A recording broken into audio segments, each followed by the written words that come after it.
Introduction. My book Timeless Tweets 2000 of May 2021, which contains a commentary on life in over 2,000 tweets, is presented as video sa YouTube. The Sison such video. Chapter 17. Ideas of today can be assets of tomorrow, if duly recognized.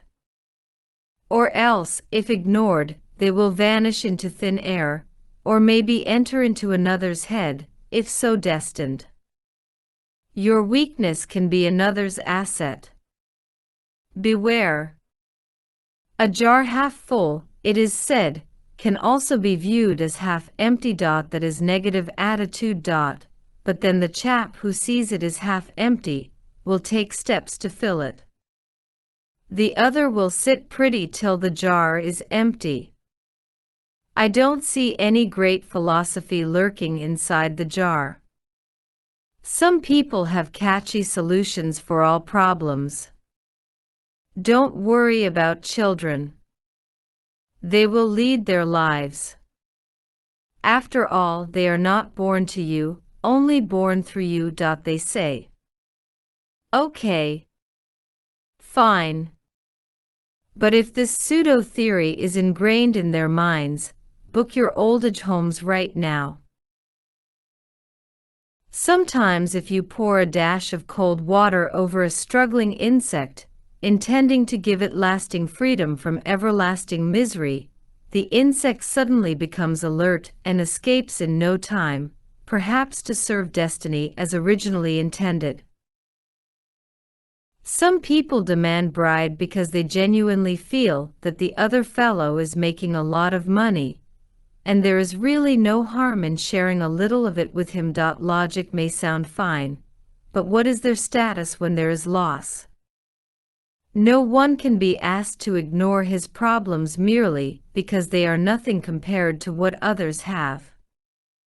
Relative insignificance is no excuse for inaction or inattention. Jokes, whatever be their punch or kick, have a time and place to crack. Lots of offenses warrant death sentence, more than what is envisaged in our laws. Laxity in law is the largest single reason for proliferation of crimes. Sophistication is complication with glamour, and often without grammar. People don't bother about what you are doing, make furniture or films, create a work of art, or produce paper bags or plum cakes. They only see what money you make or fail to make, and rank you accordingly. And you can't blame them either. We welcome an end to any kind of misery. Life is an exception even if it be miserable. We sure don't want to go. Instead resist the transit till the very end.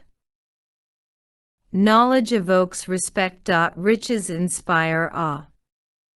These days anything can be awesome, right from Niagara Falls to the tiniest pebble. Ill-gotten wealth has unquestionable stigma.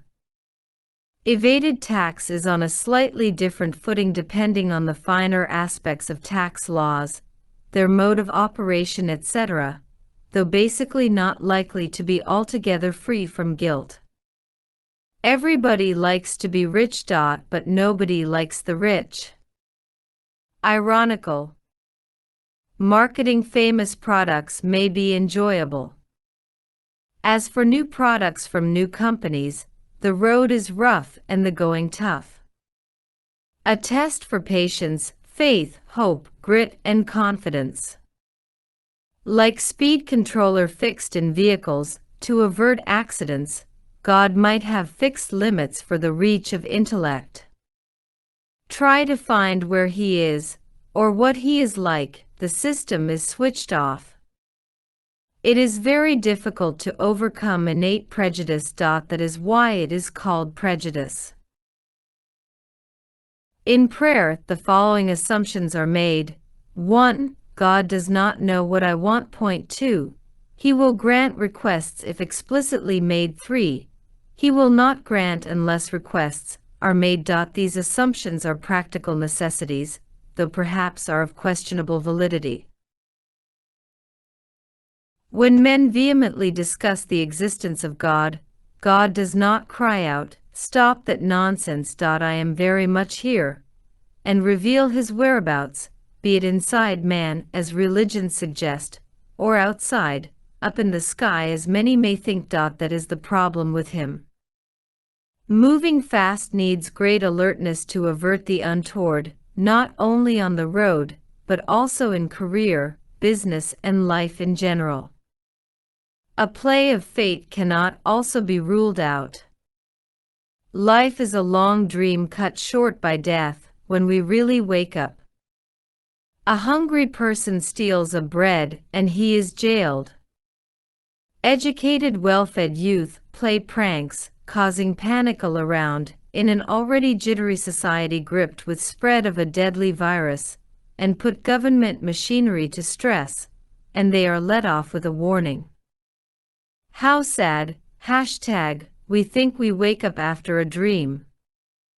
But actually it is still a dream of a different kind. When the time comes for us to realize that, we would have already left. The man who has nothing to lose, and the man who can afford to lose anything, wield more power than those who fall in between. Hardcore social evil must be faced squarely in the face, and fiercely fought, and not be converted into gripping themes for a popular cinema, for our pastime. Which cinema ever eradicated which evil? Money can help foster fresh friendship, but old acquaintance may wither. Some people avoid speaking or even thinking of undesirables. Can calculated indifference, planned avoidance, or plain ignorance be a solution?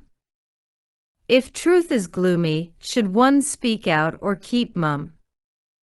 Acute awareness or blissful ignorance, which is desirable? Thanks to corona outbreak, now nobody knows who will live and who will leave. People are at home, and yet not at home due to corona scare. They are tense, and not at all at home. Unless one subscribes to the view that some problems will get solved, if left to themselves, convenient theory, one needs to work out a solution, and thinking is the prelude to action, and should not be shut out as unpleasant, unless driven to prayer as the last resort. God, if addressed, can take one of the following stands. Reg Corona. 1. I only sent it, and that has a purpose. Very unfortunate position. 2. I don't know what is happening. Anyway, I will look into the matter. This is slightly better. 3. It is true that I created the universe several light years ago, and was managing the affairs for eons, but then I later gave up as things were going out of control. I do not know who is in charge now. This is the worst situation. 4. One other grim possibility is that the messaging agency may report, addressee not found. Message returned undelivered. Cunningness is cleverness buttressed with meticulous planning to achieve intended results. The many jokes on corona, circulating in social media, would appear to suggest that people are incurably optimistic. It would be uncharitable to conclude that they are blissfully ignorant or grossly insensitive.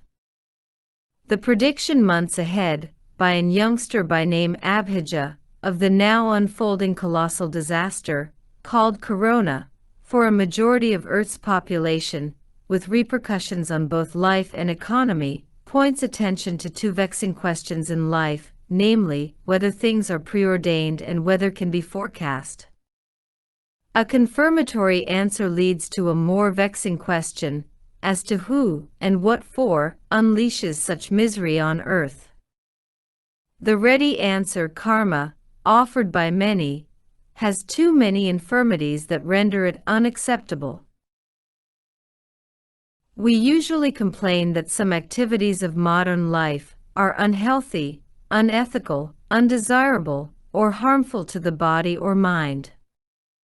Now, complete lockdown due to Corona scare gives us an opportunity to review these and take appropriate corrective steps. Utopian dream. After people get accustomed to staying at home for days on end, doing nothing, thanks to Corona scare, they may find it difficult to adjust to normal working life thereafter. If there is going to be delay in developing medicine for coronavirus, the extent of likely damage to human lives in the meantime, and consequent financial and social upheaval, can be mind-boggling. Public Health Department takes preventive measures. The Medical Department gives palliative care. In the absence of curative medicine, there is one-to-one fight between the coronavirus and the antibodies. If antibodies win, you survive. Or else you are gone forever. For guidance in all matters relating to the other world, turn to God. For all matters on this side of the earth, turn to Google. Diplomacy is a judicious combination of truth, suppressed truth, and a particular manner of presentation. Life is the longest dream one ever has or had in life. All life ends as a dream. For some a pleasant dream.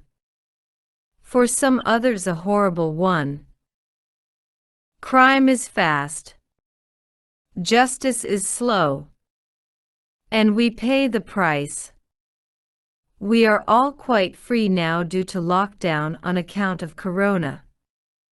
And yet not free enough to meet or have a get-together with friends and relatives. Ironical. Corona is double-edged. Take the man's life if he comes out. Destroy his life support if he stays inside. Inner glow of the mind is eclipsed by the outer dazzle. This is an uncertain world. An uncharitable one too. You can neither anticipate anything nor be assured of justice. Corona is the latest and most horrible example. But there will still be ruthless believers who can explain it as intended punishment for misdeeds of man. Thank you for reading.